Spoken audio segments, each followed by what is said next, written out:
Basically, the reason why we exist as an organization is to research into our past as a people, black people, to understand who we are, what we were, and why we are what we are today.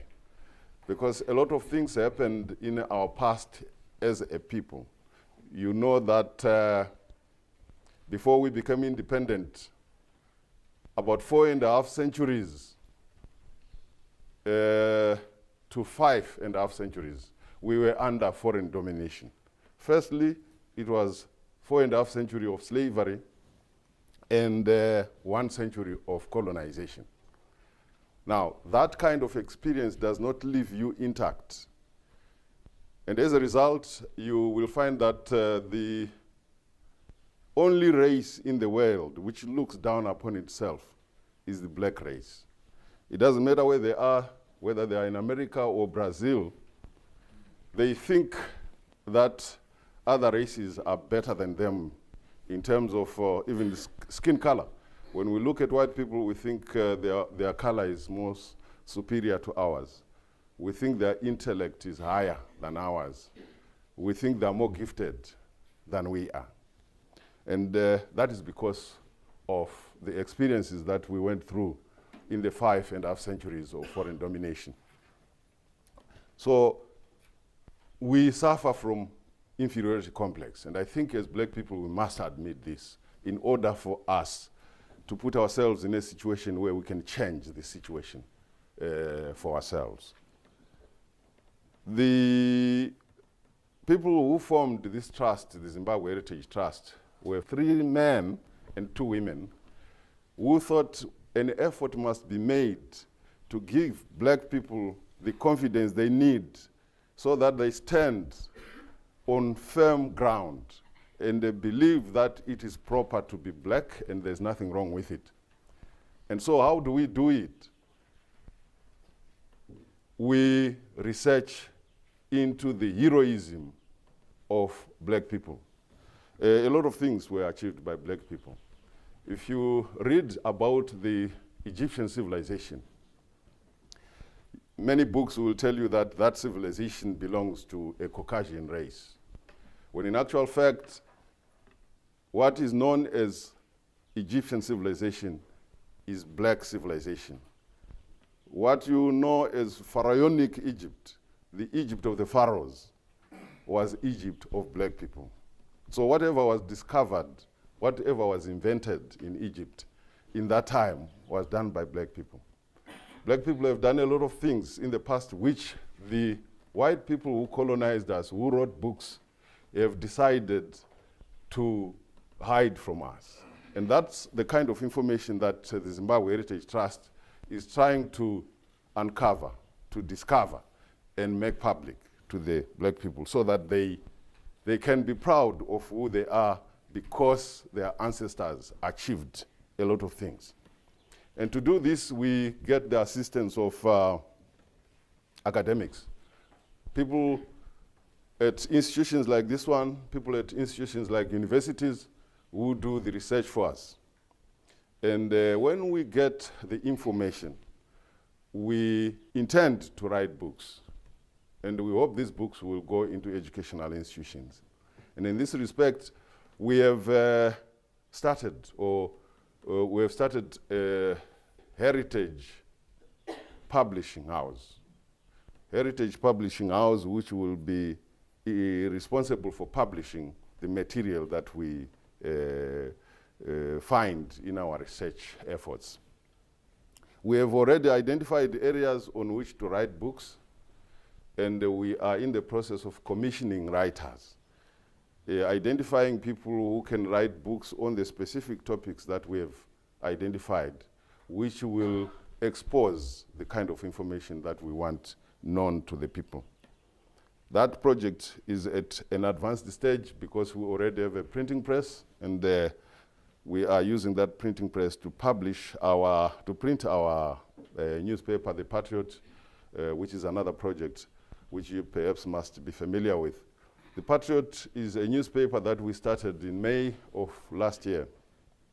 It's just about a year old, with that specific objective of enlightening black people on their circumstances, the current circumstances, and what they were in the past.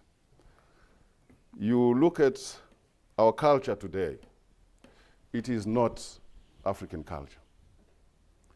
You look at our religion, it's not African religion. The way we look, the way we prefer long hair to short hair, the way we prefer to be lighter than black, the way we prefer exotic trees. If you go around the college grounds, you will find that all the indigenous trees have been removed. What is left are exotic trees. So we breathe air that is produced by trees from Europe. Now, these are things that we have done unconsciously, and we see nothing wrong with that. But this is not what every race does. You will find that there are some very proud races like Indians, like the Chinese, like the Japanese. They value their culture, they value who they are, and they don't want to be changed. And because they are that original, that indigenous, and that cultural, they don't waste a lot of time imitating other people. They use more time working on developing themselves, developing their economies. And so as long as black people are still copycats of the white man, we are not going to develop. We will not be independent because we are living a false life.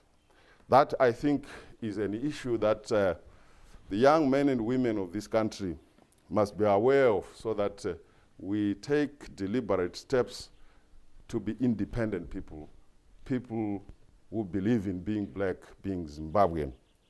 There are other projects that we do.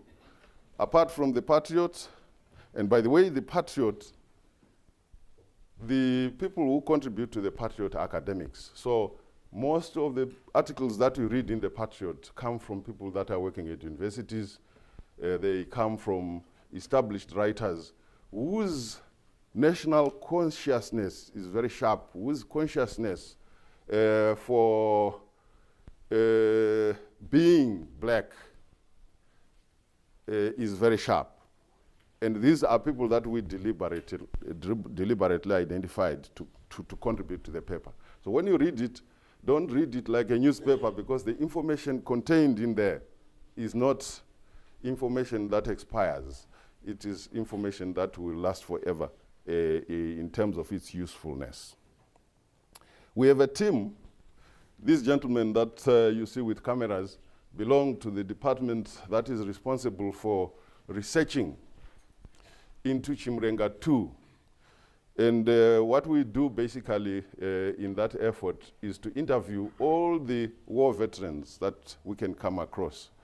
The people who got involved in the second Chimrenga, the old people in the villages who experienced the war of liberation.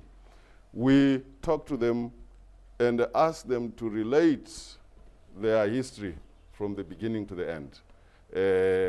And that way, we hope we are capturing the history of Chimrenga 2. Their experiences are part of the history of Chimrenga 2. In the end, what we want to do with that information is to transcribe it and put it in form of a big book, a master record, from which you, ladies and gentlemen, when you decide to write books, can obtain information to write whatever book you want to write on Zimbabwean history. So we hope we will make a significant contribution in that respect. We thought this was necessary because a lot of the people who were involved in the liberation struggle are dying, and their story is not yet recorded. We also do the same for Chimrenga 1, which is the Mbuyane under period. But of course, the information we get from there, some of it is speculative, because it's now oral, it's by oral history. So those are some of the projects. We have taken a few students from schools to Harare to tour the National Heroes Acre, and after that they've gone to the airport, they've gone to various industries in town. We have taken some people to Mozambique and to Zambia to go and witness the barbarism that was perpetrated by the white men. A lot of our people died outside this country, and they are buried there. So we want to give an opportunity to Zimbabweans to see for themselves the kind of experience that our liberators went through. So that basically is Zimbabwe Heritage Trust. But we also thought we should do another project which is researching into the mineral wealth of Zimbabwe. Zimbabwe is a country which is very small in size, but it is very big in terms of influence. You perhaps have observed that if anything happens in this country, it is reported in a lot of countries very far away from here, in very big countries. If the president of this country says anything, it is reported in places as small as Fiji, very far away. And if one white man dies in this country on a farm, that information will be reported very far away. But if 15 white people die on a farm in South Africa, it is local news, it's not international news. So that I think you must be wondering why what happens in Zimbabwe is so important, and what happens in a big country as big as South Africa is not that important. One reason is that Zimbabwe is not an ordinary country. It is a very rich country. It could be the richest country in the world. And the white people would want to access those resources that make Zimbabwe very rich. And I want to talk about that this morning. But the other thing I want to talk about also is the problems that arise from this situation. Because the kind of problems that we have, the suffering that we've gone through in the last 12 years, is basically because of our status as a rich country. And I will provoke a few discussions on that subject.